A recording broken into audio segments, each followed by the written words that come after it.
Steve's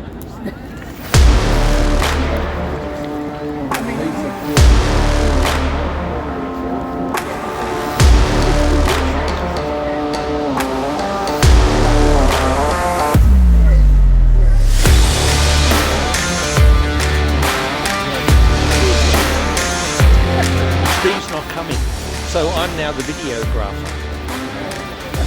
Well, now we all are.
Today I would like to talk about journalism.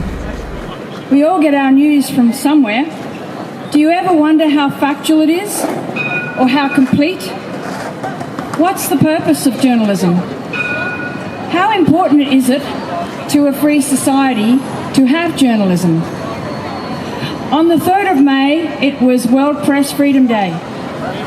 This celebrates free press and defends the media from attacks on their independence. In honour of that event, President Biden spoke in his defence of an American journalist arrested in Russia. The President said, "Journalism is not a crime." And no journalist, American or not, should have to risk their lives and livelihoods in pursuit of the truth. Journalism is not a crime. Mr. President, if journalism is not a crime, why is Julian Assange in a UK high-security prison? Julian Assange is an Australian journalist. He is a member of the International Federation of Journalists. He used his clever Australian mind to invent new technology and new ways of doing journalism. For that, he won multiple journalistic awards, here and internationally. His publication, WikiLeaks, reported facts about war crimes, civilian casualties in war, torture, spying, blackmail and corruption. Not only about America, he revealed information from all over the world. For Julian, the role of journalist is to publish full information, good and bad. He reckons journalism should be more like science. As far as possible, facts should be verifiable. If journalists want long-term credibility for their profession, they have to go in that direction and have more respect for us readers and listeners. Julian believes that journalism is a way to transparency and justice. He poses a question as to what sort of information is important in the world. What sort of information can achieve reform? And there's a lot of information. Information that organisations are spending economic effort to conceal. That's a really good signal that when the information gets out, there's a hope of it doing some good. Because the organisations that know it best, that know it from the inside out, are spending work to conceal it. What is being hidden from us is what we need to hear about. Journalism gives a voice to whistleblowers and tells us when things aren't right. Journalism can improve society. Here's a story I read about from the Iraq War. In 2006, tragically, a family of 10 people were killed by US-led troops, our allies. This was not explained. The details were concealed. In 2011, the Iraqi government found out what really happened after WikiLeaks reported it. As a result, they gave the US an ultimatum. If you keep your troops here, we will no longer give them immunity from war crimes and murder. President Obama didn't want US soldiers to face legal action, so he withdrew the troops from Iraq. We could say that Julian's publishing hastened the end of the Iraq War. Pretty significant. Like Julian says, peace can be started by truth. The US was embarrassed when WikiLeaks uncovered these secrets. They want Julian to face 18 charges. The charges say it's criminal to publish leaks from whistleblowers. But wait, journalists do that every day in the public interest. The charges say it's a crime for Julian to try to help a whistleblower hide their identity. But wait, journalists are ethically obliged to protect the identity of their sources. The US seeks to sidestep these troubling ambiguities by saying he's not a journalist. They call these charges espionage instead of journalism for two reasons. One, they don't want him to have the defence that he was acting in the public interest. And two, they want the power to say who is or is not a journalist. Is it right for a government to pick and choose who is allowed to publish? I don't know about you, but to me that sounds more like authoritarianism than democracy. Julian says if we're talking about creating threats to small publishers to stop them publishing, the US has lost its way. It has abrogated its founding traditions. It has thrown the First Amendment in the bin because publishers must be free to publish.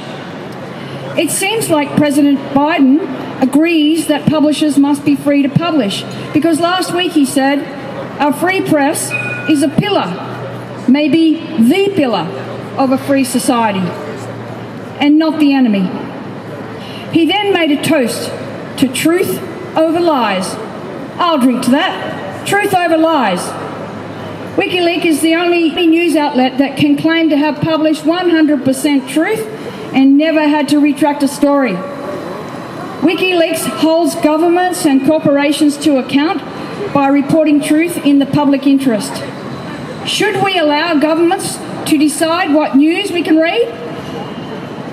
Do Aussie journalists have less rights than American journalists? They have already denied Julian his human rights. Next, they want to make an example of him to frighten other publishers into silence. They want to control what we are allowed to know. In Julian's words, the US government, or rather those regrettable elements in it that hate truth and liberty and justice, want to cheat their way into his extradition and maybe his death, rather than letting the public hear the truth. Truth is ultimately all we have. Fight for the truth. Free Assange. Free Assange. Free Assange. Okay, we've got Misha here to give us his wise words. Give it up for Misha. Thank you. So you just want to hear some real shit. I have no idea how this is going to go, but a little poem I wrote just saying. Freedom. Do you feel free? Do you feel that you have the right to speak freely? Do you think that is right to be put in jail for freely speaking on your perceivable truth? I can't tell you what's right and what's not. You can only tell yourself. But just look around and take in all of your surroundings. Humans deceived to be against one another. Humans to be split into different races, but we just bleed red. And whether or not you believe it, there is a power being constantly abused to divide us from each other because united the real will prosper. Thank you, brother. Let's make a bit more noise for Misha. Yeah. Welcome to the 180th week of Julian Assange Sydney Town Hall gatherings. On Wednesday of this week, it was World Press Freedom Day. The United Nations General Assembly first proclaimed the 3rd of May as World Press Freedom Day in 1993. 30 years later, and governments around the world are happy to state they fully support world press freedom while blatantly persecuting journalists who publish information that contradicts government-approved narratives. They do this by denying that real journalism is real journalism. In the UK, multi-award-winning Australian journalist Julian Assange remains in solitary confinement in His Majesty's prison Belmarsh for publishing truthful information about the crimes of the US government. Julian's extreme treatment acts as a deterrent to any journalist considering publishing evidence about the crimes of the US government. The US says that Julian's publishing of US war crimes is espionage. Yet Julian's publishing fully matches the fundamental act of journalism, publishing truthful information.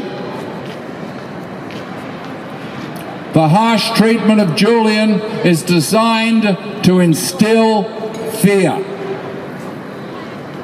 But if we succumb to that fear and do nothing, we will help no one. We must face up to the truth. Carrying on in a denial of the truth will also make things worse for every one of us. Democracy cannot function in a climate of fear, denial, and government misinformation. We must establish unity of people around basic human decency. This is the way to rectify terrible injustice. This is the way to resist government and media narratives that work against us.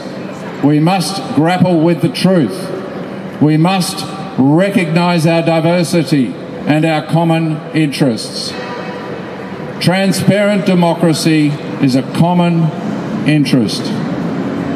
Preservation of human rights is a common interest. A free press is a common interest. We must take responsibility. We must come together. We must recognise the importance of freeing Julian Assange. Free! Free! Julian Assange! Free! Free! Julian Assange! Free! Free! Julian Assange! Thank you.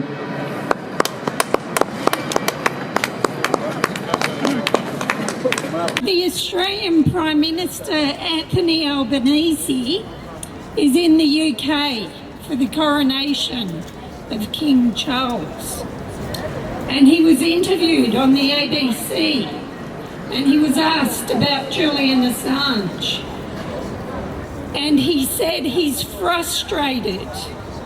He's made his position clear, even though he said he doesn't agree with everything Julian did, which I understand because WikiLeaks did publish information regarding the overthrow of Kevin Rudd and Julia Gillard taking over and how the US was involved in that. So I can understand why he wouldn't be happy with everything that Julian's done. It's not great to have your own corruption uncovered, but it goes to show that if the Australian Prime Minister is frustrated with the process, he's not happy that the US hasn't taken on board his wishes, even though we're buying these submarines, which we won't get for decades, and I assume by that time the technology will be out of date, but we're paying them billions for generations to come for submarines, and yet they will not release an Australian journalist. He also mentioned the fact that Manny, who was the whistleblower, unlike Julian Assange, who's a publisher, quite different from each other. I agree with what Manning did. She released that information because it was truthful information of crimes in the public interest. She did the right thing. But she was part of the US Defence Forces and had signed an agreement with them, whereas Julian Assange was a publisher who said under Article 19 of the UN Human Rights, everyone has the right to freedom of opinion and expression, and the right includes freedom to hold opinions without interference and to seek, receive and impart information and ideas through any media and regardless of frontiers. And he referred to that Article 19 and he said, I'm not doing anything wrong. And he was right. What is wrong is what's been done to him by the US government, the UK government, and up until now we've heard nothing from the Australian government. And this quiet diplomacy seems to be wishy-washy, no diplomacy. We need Julian out, and we need to get out on the streets when Joe Biden comes to Sydney and let him know that the Australian people are not happy. We're not happy that Australians are treated differently. We have less importance, less rights that the New York Times and Krypton, who published the same information as Julian Assange prior to Julian. They've gone after one man and they're making him the proverbial head on a stake at the front of the castle to warn other people, if you uncover or show our crimes, this is what will happen to you. And that is not good enough.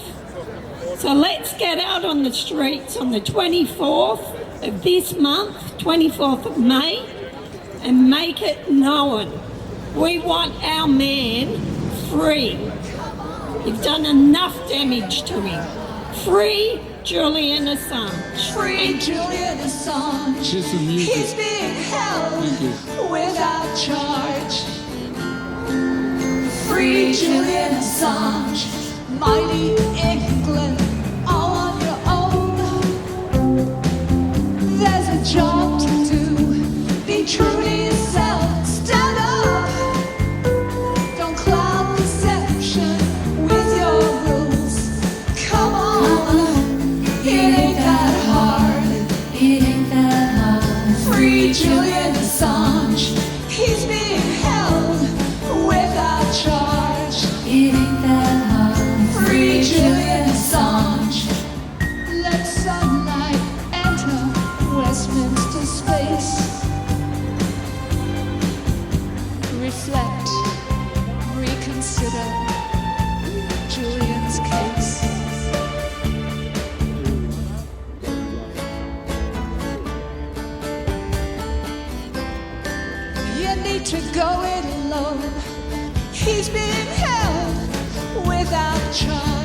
It ain't that hard. Free Julian Assange. Say no to extradition. It ain't that hard. Free Julian Assange. You can consider your position. It ain't that hard. Free Julian Assange. Come on, it ain't that hard.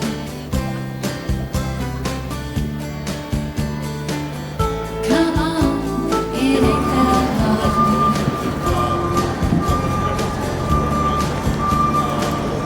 Come on, Good evening. it ain't that hard. I'll read some quotes from Julian Assange.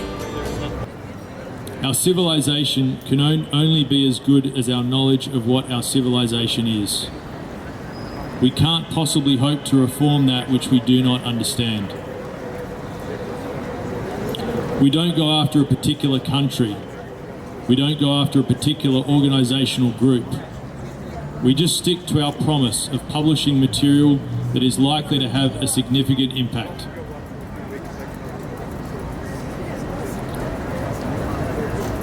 Our founding values are those of the US Revolution. They are those of people like Jefferson and Madison. The promise that we make to our sources is not only will we defend them through every means that we have available, technological and legally and politically, but we will try and get the maximum possible political impact for the material that they give to us. In the theory of change I outlined, we have a starting point. We have some observations about reality, like Kroll, an international private intelligence agency, observing where Daniel Arap Moi, former president of Kenya, stashed all his money. Then that information came to us, and then we spread it around in a very way designed to maximize impact. And it entered the minds of many people and caused them to act. The result was a change in the Kenyan elections, which then went on to produce many other changes. We can look at this whole process as justice produced by the Fourth Estate. This description, which is partly derived from my experiences in quantum mechanics, looks at the flow of particular types of information which will affect some change in the end. The bottleneck appeared to me to be primarily in the acquisition of information that would go on to produce changes that were just.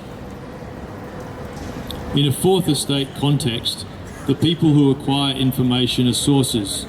The people who work on information and distribute it are journalists and publishers. And the people who may act on it includes everyone.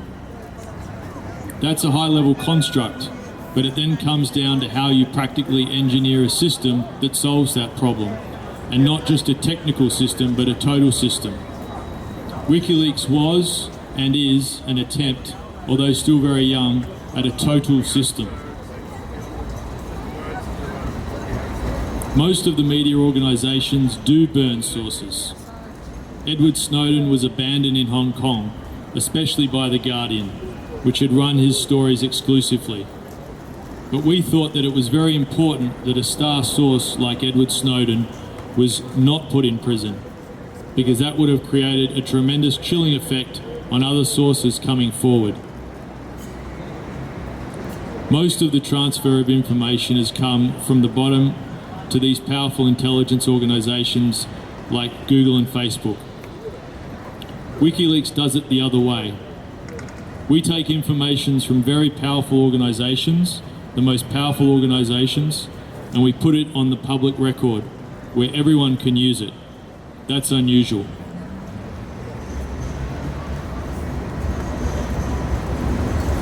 We are giving people a choice.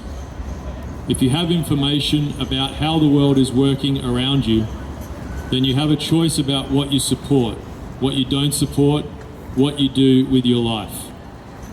Thank you. Free Julian Assange. Free Julian Assange.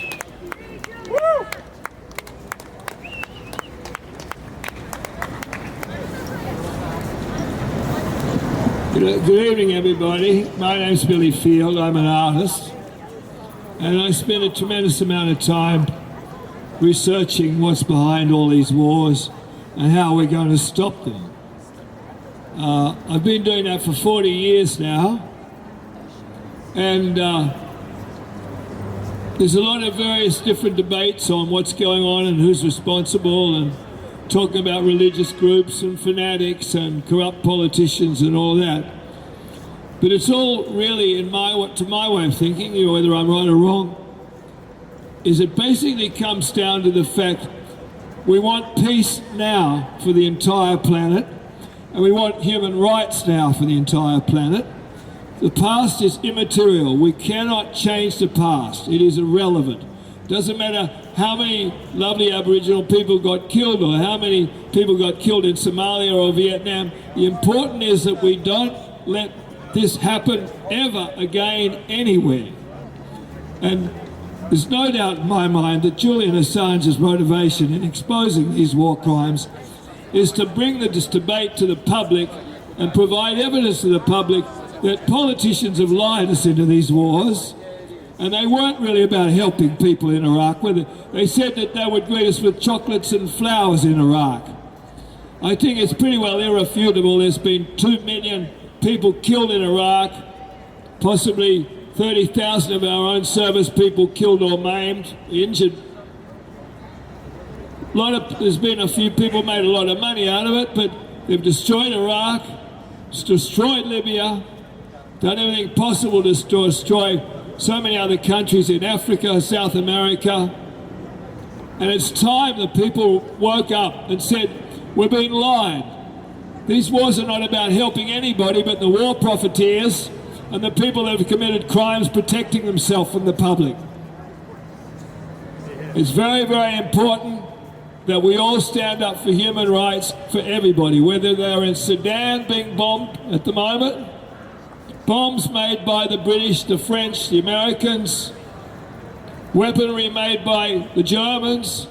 It's not about helping anybody but war profiteers, for God's sake. It's 2023, it's not 1223. We don't need wars. There's plenty of food, plenty of resources. We've got more energy in the world than you can poke a stick at. Climate change isn't going to kill anybody. Do you think the human race is so stupid we're going to let ourselves get killed with climate change? They lie. They lie about everything, and people are being hoodwinked. What Julian Assange has done is provided people with the facts, the truth, and the truth that proves politicians have lied to us, the media's lied to us, and the wars have been waged under false pretenses, which have been terribly harmful. And to this date, a price hasn't been exacted from anyone who's guilty of these crimes. It's absolutely imperative that everybody wake up and say we don't want any more of these wars of choice. If it's a war of defence, a genuine war of defence, well, perhaps that's a different issue. But certainly, in my opinion, the public should have the right to choose, not a couple of faceless politicians in a secret meeting who are talking to various people that stand to make billions and billions out of these wars, whether they win them or not. So this is a very important issue, and I hope you'll all come join us on Fridays in the afternoon, Fridays from 4 to 6 at the moment. Tell your friends, and we are making headway. This Assange issue is a big issue all over the world. There's people demonstrating all over the world, in America, in Germany, in Britain, Europe. The people are aware of what's going on. Politicians don't like it. That's a dangerous situation because they could start another war to create a distraction and bring about authoritarian powers or even martial law. They can do it. They will do it. They've done it before and they'll do it again. Tony and I here, when we were 17 or 18 years of age, were looking at the prospect of being drafted and sent to Vietnam for a war. What, to help? Because they were worried about what? I mean, it was outrageous, the harm that was done. We have to stand up for human rights for every person on the planet, and we have to stop another person being killed or harmed or tortured anywhere. That is what human rights are all about, and they are inalienable. It's imperative we all remember the fact our human rights are inalienable. They come from hundreds of years of our forebears standing up for human rights against dictatorial and despotic kings, princes and leaders. The Americans have been wonderful, the British have been wonderful. Children are not being taught the importance of human rights. They probably don't even know what they are. But first and foremost is free speech. They're making laws at the moment that they can criminalise people that say things that really effectively that they don't like.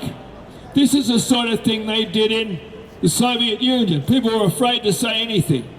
Children were reporting their parents for wrong speech and their parents being sent off to gulags and vice versa. Is that the Australia we want? Is that the world we want? So if the people don't stand up and say to the politicians, if you want a war, you want another war, show us the evidence. We're not going to get suckered into another war based on lies in the media and lies in the parliament and rhetoric. There's another thing that's really important. The treason of the intelligentsia. The treason of the academics that lied and lied to the people. Bolstering up government lies, bolstering up business lies, the harms they've done. How many of these lies that have killed people and harmed people terribly have ever been prosecuted? The prosecutorial function of any state is very, very important. We can get incredibly evil people who are selectively not prosecuted. We can get entirely innocent people like Julian Assange that are prosecuted to death. So do come join us. Tell your friends and tell your family, if we don't stand up for Julian Assange's human rights, we will have none ourselves. So thank you very much, everybody. That's all I've got to say.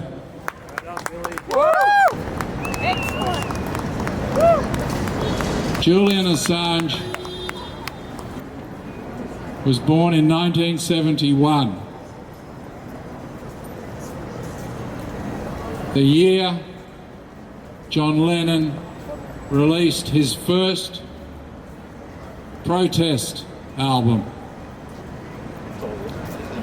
And there's a track on that album called Give Me Some Truth. It's kind of interesting when you listen to that track after 52 years. It really does apply to what's going on in the world right now. And I guess we who support Julian, along with the majority of Australians, I might add. There's one there, good on you. Yes.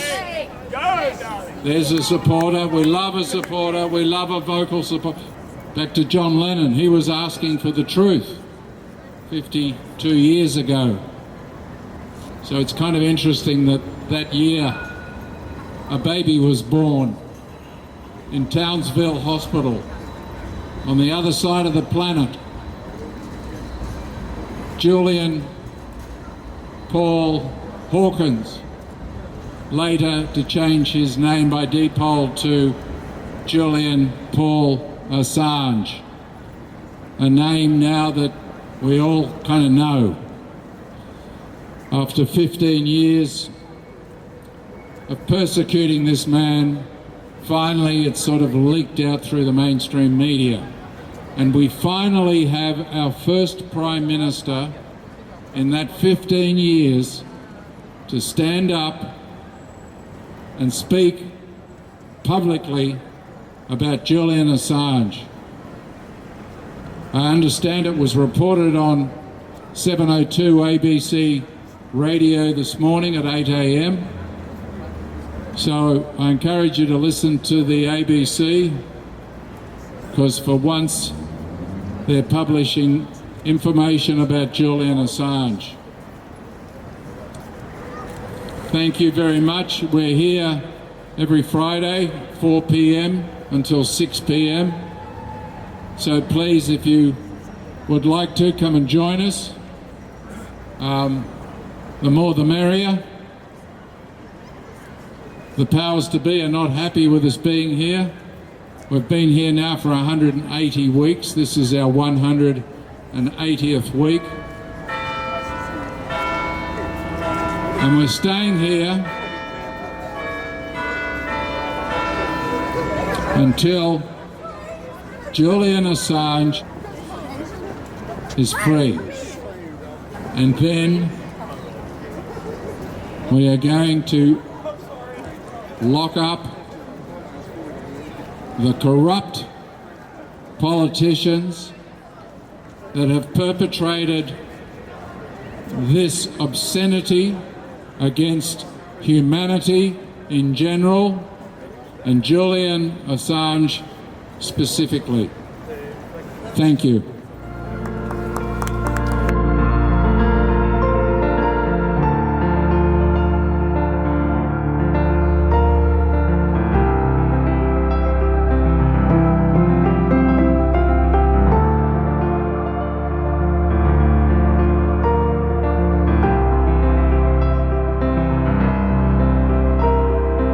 We are all Assange.